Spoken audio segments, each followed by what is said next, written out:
আলহামদুলিল্লাহ। আল হায়া শু'বাতুম মিনাল ঈমান।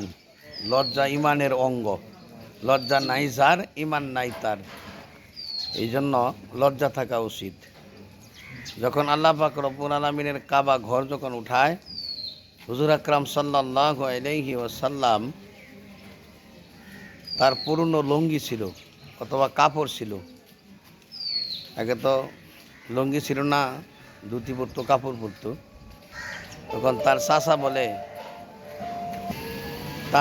বলে, এই মোহাম্মদ, তোমার এই টুকরাটা খুলে লাও। এই কথা বলছে। এখন কাপড়টা খুলবো না খুলবো না চিন্তা ভাবনা করে হুজুর আকরাম সাল্লাল্লাহু আলাইহি ওয়াসাল্লাম পড়ে গেছে লজ্জায়।